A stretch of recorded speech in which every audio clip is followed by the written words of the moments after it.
사무엘상 20장 35절부터 42절까지 한 절씩 교독하겠습니다.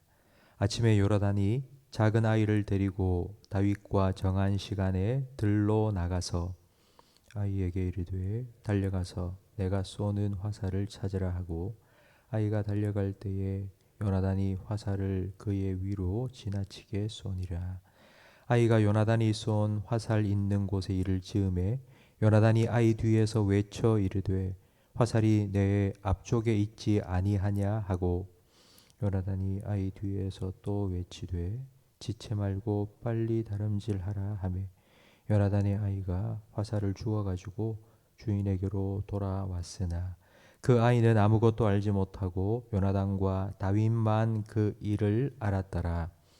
요나단이 그의 무기를 아이에게 주며 이르되 이것을 가지고 성읍으로 가라 하니, 아이가 가매 다윗이 곧 바위 남쪽에서 일어나서 땅에 엎드려 3번 절한 후에 서로 입 맞추고 같이 울되 다윗이 더욱 심하더니, 요나단이 다윗에게 이르되 평안히 가라. 우리 두 사람이 여호와의 이름으로 맹세하여 이르기를 여호와께서 영원히 나와 너 사이에 계시고 내 자손과 내 자손 사이에 계시리라 하였느니라 하니, 다윗은 일어나 떠나고 요나단은 성읍으로 들어가니라. 아멘. 운명의 화살을 쏘았다는 말이 있습니다. 이제 일은 시작되었고 결과는 모른다는 뜻입니다. 내 손을 떠난 화살이 어떻게 날아가서 어디에 꽂힐지 아무도 모릅니다. 이와 비슷한 표현이 주사위는 던져졌다입니다. 오늘 본문에는 다윗의 앞날을 결정할 화살이 날아가는 장면이 나옵니다. 사울 왕은 매월 첫째 날부터 3일 동안 가족과 신하들을 불러 잔치를 벌였습니다. 요나단은 다윗에 대한 사울의 속내를 알아보기 위해 일부러 다윗에게 그 잔치에 참여하지 말라고 말했습니다. 그리고 다윗과 암호를 짰습니다. 내가 화살을 쏘는 연습을 하기 위해서 여기에 나올 터인데 너는 여기 숨어 있어라. 그리고 내가 화살을 쏜 후 화살을 주우러 가는 아이에게 화살이 네 옆에 있다 하면 너는 다시 내 옆으로 돌아와라.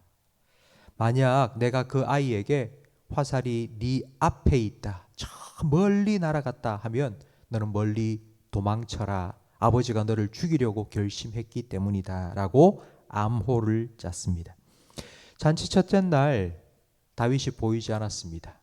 일이 있으려니 생각을 했습니다. 둘째 날에도 다윗이 보이지 않자 사울 왕은 요나단을 불러 다윗이 어디 갔느냐고 물었습니다. 요나단은 다윗이 집에 볼 일이 있다고 좀 가겠다고 했습니다. 그래서 보내줬습니다 라고 하자 사울은 다윗을 왜 그냥 보내줬냐고 노발대발하면서 요나단도 죽이려고 창을 던졌습니다. 아버지가 다윗을 죽이려고 결심한 것을 안 요나단은 다윗과 약속한 시간에 다윗이 숨어 있는 그 장소에 나와서 화살을 활 시위에 걸었습니다. 멀리서 숨어 지켜보는 다윗의 마음이 어떠했겠습니까? 다윗은 화살이 가까이 떨어지기를 원했을 것입니다. 다시 요나단의 곁으로 돌아가기를 바랬을 것입니다. 다윗은 얼마 전 결혼했습니다. 사울의 딸 미갈과 결혼했습니다. 화살이 멀리 날아간다면 미갈과 헤어져야 합니다. 자기가 힘들 때마다 옆에서 위로해주고 격려해 주었던 사랑하는 친구 요나단 또 헤어져야 합니다. 화살이 멀리 날아가면 다윗도 멀리 떠나야 합니다. 사랑하던 사람들과 이별해야 되고 정든 곳을 떠나야 합니다. 다윗은 떨리는 마음으로 그 화살이 어디까지 날아가는지 바라보았습니다.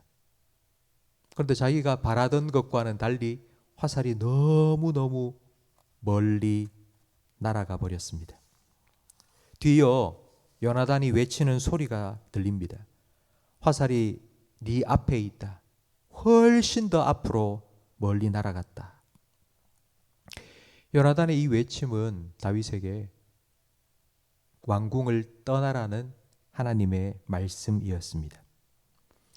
말은 제주로 보내고 사람은 서울로 보내라는 말처럼 하나님께서 다윗에게 기름을 부어 왕으로 세우기를 원하신다면 왕궁에 계속 있게 하시고 그곳에서 정치하는 법들을 배우도록 하셔야 하지 않습니까? 근데 이렇게 사울 왕에게 쫓겨 도망자 신세로 왕궁을 떠나게 된다면 언제 돌아올지 모릅니다. 다시 돌아올 기약도 없습니다. 하나님의 화살은 다윗의 인생을 걸음을 인도하는 화살표처럼 하나님의 그 화살은 다윗이 원하는 곳으로부터 훨씬 더 멀리 날아갔습니다. 하나님께서는 다윗을 왕으로 만들시기 위해서 훈련을 시키기 원하셨는데 하나님이 택하신 훈련 장소는 왕궁이 아니라 광야였기 때문입니다. 그 광야에서 지금까지 나를 위로해 주고 격려해 주었던 요나단 만날 수가 없습니다. 다윗은 오직 홀로 남게 될 것이고 혼자일 뿐일 것입니다. 바로 그때 하나님께서는 다윗을 찾아와 주시고 만나 주시고 다윗의 입에서 하나님이 나의 전부입니다 라는 믿음의 고백을 하게 만드실 것입니다. 성도 여러분, 우리가 낯선 곳에 가면 화살표를 따라갑니다. 이쪽으로 가면 화장실이 있습니다. 이쪽으로 가면 사무실이 있습니다. 방향을 가르쳐 주는 화살표가 있습니다. 그 화살표를 잘 따라가야지 목적지까지 갈 수 있습니다. 하나님께서는 하나님의 화살표를 우리에게 한 번씩 보여주십니다. 그런데 그 하나님의 화살이 내가 그려놓은 관역보다 훨씬 더 멀리 날아갈 때가 있습니다. 그때 우리는 내가 그려놓은 관역만 뚫어져라 쳐다보고 있으면 안 되고 그 하나님의 화살을 쫓아가야 합니다. 그 하나님의 화살표를 따라가야 합니다. 그러면 거기에 하나님의 관역이, 하나님의 뜻이, 하나님의 계획이 있음을 알게 되고 그 하나님의 관역 정중앙에 놓여있는 나 자신을 발견하게 될 것입니다. 내 생각보다 더 높고 내 계획보다 훨씬 더 크신 하나님의 뜻과 계획이 있음을 우리는 믿습니다. 이사야 55장 8절 말씀에 이는 내 생각이 너희의 생각과 다르며 내 길은 너희의 길과 다름이니라 여호와의 말씀이니라. 이는 하늘이 땅보다 높음같이 내 길은 너희의 길보다 높으며 내 생각은 너희의 생각보다 높음이니라 라고 하나님께서 말씀하셨습니다.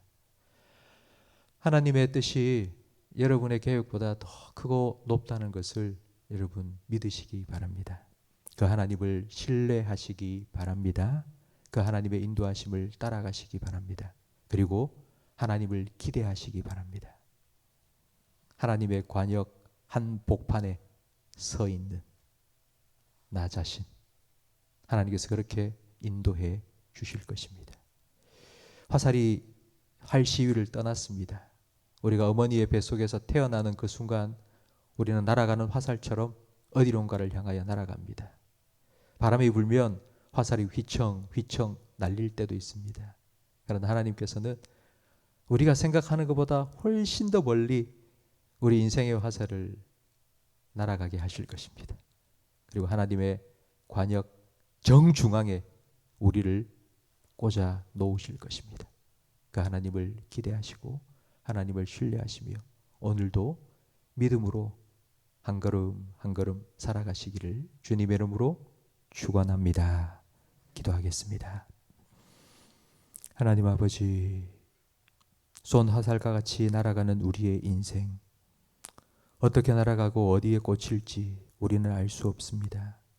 그래서 오늘 하루의 우리의 삶도 하나님께 온전히 맡겨드리오니 내 생각보다 더 크고 내 길보다 더 높으신 하나님의 뜻, 하나님의 계획, 그 하나님의 관역을 향하여 우리를 인도하여 주시옵소서.